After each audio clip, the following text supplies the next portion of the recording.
Hello, I'm Amanda Potter from the Open University, and I wish I was there in person in Warsaw catching up with you all at the Mythical Nature conference, but instead we're all recording our presentations from home. I'm going to be talking about living in harmony with monsters in two anime films, Nausicaa of the Valley of the Wind from 1984 and the Studio Ghibli film Princess Mononoke from 1997. Before I go into my films in specifics, I just want to talk a little bit about the characteristics of a monster in two different books. The first one is Jeffrey Cohen's Monster Theory, which was highly influential and came up with 7 theses of monsters. Of these 7 theses, there are a couple that I think are really pertinent to a discussion of monstrosity in nature. The first one is the harbinger of category crisis. So as we find that humans take over more and more of nature and hope to exploit it, then categories break down between the human and the natural. And this is where category crisis happens, which can be personified by the monstrous in nature. Also, the gates of difference, so the difference between culture and nature, between the monstrous in nature and man or human, comes into question. Liz Gloyn in 2019 wrote about classical monsters in popular culture, and she talks about how the monster breaks down barriers in our understanding of the world. So can we understand nature by monstrosity? And the monster resists or rejects human control. So the more the humans try to make nature dominated, to use nature for our own consumption, then we can cause more problems. And we could think about our current state of coronavirus and us all being at home going through our presentations as an example of where nature is taking back control of humanity who would hope to control it. Some films where monstrous nature comes to the fore are pictured here, and here humans are in a struggle for survival against the monstrous. So an example here would be Jaws, the Steven Spielberg film based on the novel by Peter Benchley, where the great monstrous white shark and the humans will either kill or be killed as they're pitted against each other. In other examples, humans attempt to exploit nature and this backfires, such as Jurassic Park, where the dinosaurs take back control of the park, or King Kong, where he would be taken out of his natural environment and then will wreak violence upon humanity in his new unnatural environment. Most recently, there's been an example of classical monsters that are being reinvented as a force for good, and this is Godzilla, King of the Monsters from 2019, the sequel to Godzilla. Now, in the film itself, then classical monsters do not appear, but in the titles, then we have some examples from fake newspapers. So we have an example from The Guardian that Scylla has been helping the Earth to recover itself by stabilising the sea levels after we've suffered from global warming. So Scylla, the monstrous classical female who in the Odyssey kills the sailors and devours them, here is actually a positive monster because she's helping the world to recover from the bad things that humanity have done to it. So moving on to my anime, the 2 films that I'm going to be talking about were written and directed by Miyazaki. And Miyazaki came out of the Western tradition originally, as well as the Japanese tradition of writing. And so, as Adri Osborne has found, Miyazaki read a number of British authors and the stories that they told that were influenced by mythology, and also looked at science fiction and fantasy books such as those by Ursula Le Guin and Tolkien, who also were influenced by classical sources.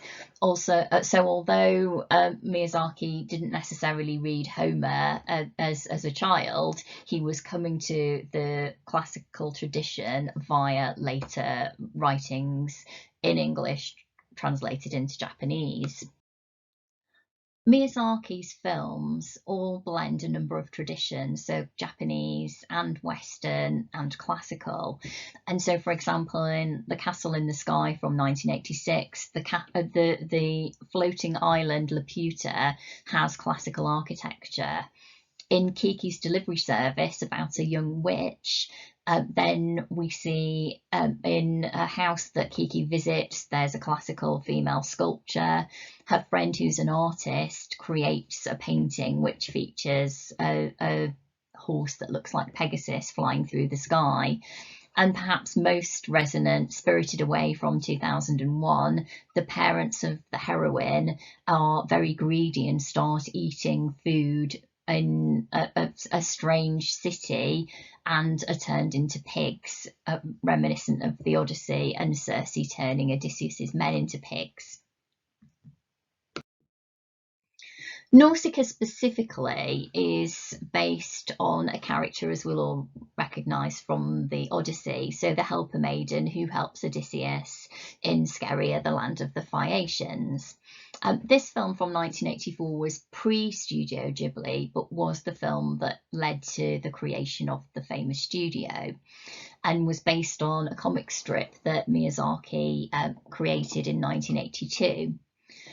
This is a film about a dystopian future world where humans have destroyed their environment, and the remaining humans their world is being encroached upon by a toxic jungle. And with its environmental themes, it's a film endorsed by the World Wide Fund for Nature. Miyazaki, interestingly, came to Nausicaa not through the Odyssey, but by a handbook of Greek mythology by Bernard Evslin in translation. And the Nausicaa that we see in the film is much more well-rounded than Homer's heroine, so that she's a beautiful, fanciful girl with a sensitive character, took delight in nature and was unafraid. And the idea of her taking delight in nature is really important for Nausicaa of the Valley of the Wind. What she's also a blend of for Miyazaki is a heroine from folktale in Japan, the princess who loved insects, who went her own way and wouldn't follow the norms of the time, but instead thought that all insects were precious. When the film Nausicaa of the Valley of the Wind starts, we see a princess at home in the natural world. At first, she's wearing a gas mask as she navigates the toxic jungle, but she's inquisitive and interested in what she finds and takes samples. And she, as you see from the visuals here, she blends into her environment. We see in flashback later in the film that as a child, the young Nausicaa has tried to protect a baby Ohm, one of the giant insects that roam around the earth.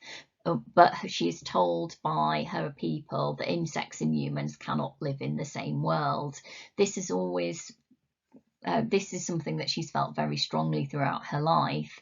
And as an adult or teenage Nausicaa, then she's been protecting these giant insects, the Ohm, and has great respect for them as natural resources.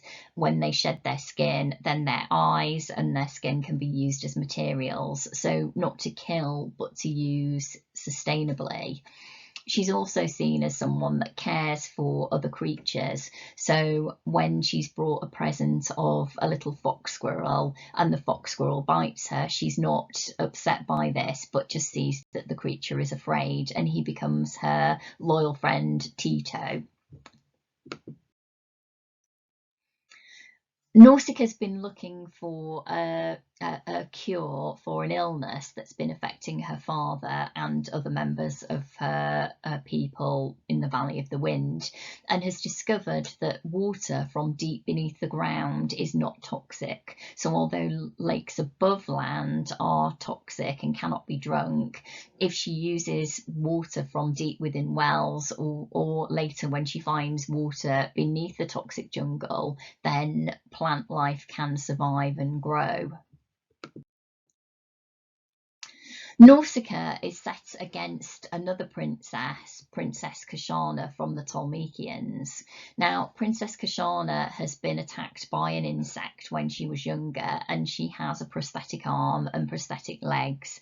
And she says that when she marries, her husband will find out the great loss that she's had. So her feeling is that the insects must be stopped, and the way to do this is to use a monster from the past, which is dug up, this massive warrior that's been found to destroy the toxic jungle. The people from the Valley of the Wind, unlike the people of Tolmekia, are trying to live in harmony with nature and are not warlike. They want to live in peace. And so Kashana is completely the antithesis of Nausicaa. So even though Kashana has a respect for her fellow princess, she is the complete opposite and has chosen the bloody path of destruction. She's seen with her army. She would want to destroy nature and control it rather than live in harmony with it. So can we live in harmony with nature? Kashana perhaps thinks that we cannot, but Nausicaa finds by trying to save a baby Ohm and stopping a stampede that would destroy her village, that there can be mutual respect. And Nausicaa is brought back to life by the Ohm and taken back to her people. And she's found to be the saviour of her people that's been prophesied. So she can stop the rage from the Ohm with these red eyes to turn them into blue again. And so perhaps there is a possibility that we can live in harmony with nature. Her home in the Valley of the Wind is managed to be saved, and she's protected her people, and there is the possibility that there could be peace on the earth, and the nature could help with the water beneath the toxic jungle. Then the toxic jungle caused by caused by destruction of humanity, actually nature could and humans could live potentially in harmony in the future. So it's an optimistic ending for this film. By the time Princess Mononoke was aired in 1997, Studio Ghibli was well established, producing quality animated films in Japan. And this particular film, Princess Mononoke, won Picture of the Year at the Japan Academy Awards in 1998 for 1997, which is the first time an animated film won such an accolade. It was the highest grossing film in Japan in 1997. Sorry, there's a typo on my slide, I've just noticed. So this film is well known, and was the script for it, for the English version, was written by Neil Gaiman. And it is thought of as one of the most popular anime films of all time. And in The Guardian, Peter Bradshaw wrote that actually this is an epic film and recalls the work of Ovid and Homer. It is very much working in traditions from the classical and Western stories. So we have a young prince who kills a monstrous boar that would attack his village. This is Ashitaka, and we might think of Meleager and the hunt for the Caledonian boar. And we also have a young girl who's raised by wolves, San, otherwise known as Princess Mononoke, Spirit or Monster Princess. And we might think of all those stories of children raised by wolves, from Romulus and Remus to Mowgli from the Jungle Book. In fact, the wolves are seen as more benevolent than the humans. The San's parents left her as a baby in the forest, and instead of eating her, then the wolf Morrow, the wolf mother, took San in as her own and raised her when her own parents would not. The film starts following the epic tradition with a male voiceover, and we are told about the ancient times when forests were ruled by the spirits of the gods and when man and beast could live in harmony. But we see that this is a world under threat as humanity tries to exert his or her control over this natural world. We then see Ashitaka and his people, the Emishi people, like the people from the Valley of the Wind in Nausicaa. Then these people are living in harmony with their natural environment. We see a green, luscious environment, and Ashitaka rides on his friend Yakul, the red elk. They are friends as much as they are master and servant. Prince Ashitaka only kills the boar, the demon boar, Nargo, who's trying to attack his village, after trying first to find a peaceful solution. So he asks the boar, the spirit boar, to calm your fury, mighty lord, and has respect for the boar. But as the dark ooze, which is the monstrousness, the demon within the boar, starts to encroach on the village, then Ashitaka has no other recourse but that to kill the boar.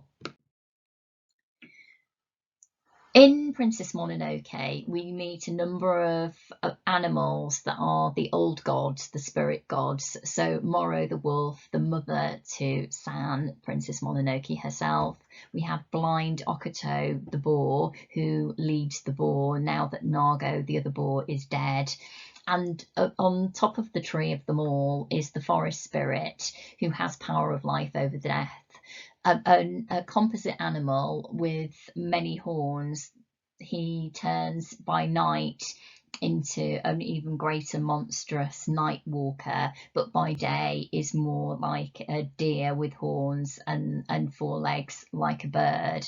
And he peacefully wanders through the forest, but will take people who are ready to die and will also give life. So as he walks, then flowers come out of the ground and leaves grow, but he can also make those die. So he gives balance to the forest. What Ashitaka finds his way to Irontown, which is led by Lady Eboshi. Now, Lady Eboshi has created a home for brothel girls who now help her to run the bellows in her smelting works in Irontown, where iron is being taken from the natural world, first from the beach and then more and more into the forest. Now, these women now have a good place in society. They have enough to eat. And as they say, now the men don't bother us, or only if we want them to. So Lady Eboshi has taken in these women who are grateful. She's also taken in lepers who help her to create her weapons, again, who other people find monstrous and will not give shelter to. Lady Eboshi has taken them in. But one of the lepers tells Ashitaka that Lady Eboshi wants to rule the world. She has a great weapon created because she believes that the monstrous animals and the people cannot live in harmony, and she wants to make her community rich by smelting down the iron ore and selling it. So Eboshi is an ambivalent character. She does good for people, but she doesn't understand the natural world around her. Eboshi tells Ashitaka that San is princess of the spirits of ghouls, beasts, and ancient gods. Eboshi and San are pitted against each other, and as they fight, Ashitaka says there's a demon inside of you. It's inside both of you. It's created by hate. San wants to get the humans out of the forest and sees herself as part of the forest and the wolf pack who reared her, and Eboshi is evil. Eboshi sees that San has been turned by the wolf and has lost her humanity. So only Ashitaka is caught literally in the middle as they fight. Ashitaka, unlike the others, his eyes are unclouded by hate, and he tries to bridge the world between nature and humans. And by the end of the film, he manages to save Irontown and the forest when Lady Eboshi takes the head of the great forest spirit which is going to be given to the emperor because it's seen to have magical properties. So both San and Ashitaka unite to give the head back. And although the forest spirit is now dead, the life goes back into the forest. And the people of Irontown, although their city has been destroyed by the demon ooze that comes out of the decapitated spirit of the forest, they are still alive, and the forest and the area still survived. At the end of the film, then Eboshi sees that the wolves and the crazy little wolf girl San have saved the people, and she vows to build a better town for her people. So there's the possibility that the humans and the beasts can live in harmony in the future. However, this is not the completely happy ending that we see in Nausicaa of the Valley of the Wind. San and Ashitaka, who are in love, cannot live together. San needs to go back to the forest. She can't forgive the humans for what they've done, and she wants to live with the wolves. She can't live with the humans. Ashitaka agrees that he will visit her when he can, and he'll help to rebuild Irontown. So we wonder whether the town and the people can live in harmony or not. It's not a completely happy ending.